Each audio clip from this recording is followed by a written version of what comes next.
Okay, now I'm watching the second part of the movie. I stopped watching it yesterday. And of course, America Ferrera is doing a similar role she was doing in Superstore, which is an amazing TV series about perspectives and how many times you are talking about the moon and the people are looking at the finger, and it's happening everywhere most of the time in so many situations that people don't realize. So people who didn't like the movie Barbie, people who left, they didn't understand anything. And unluckily, I was watching it. Unluckily, and also luckily, I watched it in English. I'm still half an hour away from the end of the movie. And the thing is that, of course, I don't understand 100% of every single word. Plus, I'm not part of that culture, so I don't know what it feels and what it really meant about all these weird Barbies with television in the back, the Barbie video game or whatever. I don't know if they are real, if they are not real. It doesn't really matter, because the perspective of this movie, you have to be Barbie. If you never had an existential crisis or some questionings about other dimensions, death, etc., you can never put yourself into Barbie's feelings and emotions. I remember being 11 years old and having my first existential crisis as a child. I didn't want to be an adult.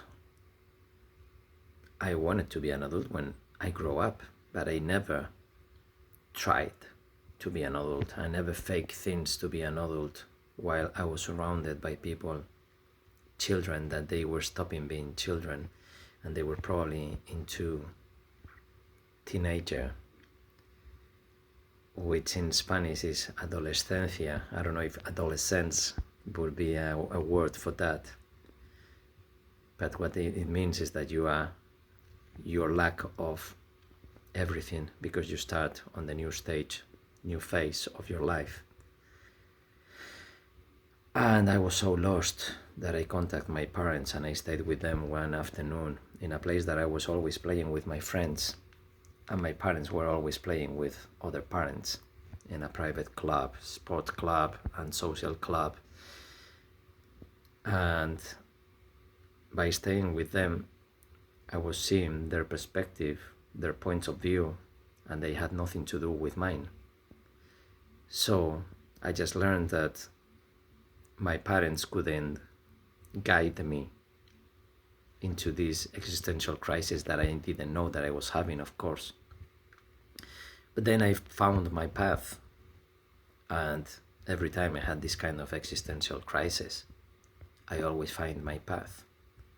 My path is to connect with yourself, connect with your feelings, meditate, look into the ocean and disappear. I was 14, I was 17, I was 20, doing all these things. The movie is a lot about meditation, about other perspectives, about empathy, and it's not about a fight of classes. It's about feeling, and then the rest is paraphernalia. It doesn't matter if they are blonde, if they are black, if they are beautiful, if they are ugly, if they are men or female. In a way, of course, the movie is like that, just like in this case, but it's about society. It's not about individuals. It's about the men ruling the world through wars and violence because they are so insecure and they cannot express their feelings. They need extension. They need the horses, they need the power, they need the cogs, they need all external, all accessories, all paraphernalia, not touching the essence at all. They have the essence, and we can see it when they are playing the songs, but their insecurity, instead of just feeling that you don't have to be number one, you are the number second, perfect, you're number 10, perfect, but all these insecurities are creating hate and division. And then they have this fight at the beach, which is very ridiculous, but only if you see it from the shallow perspective.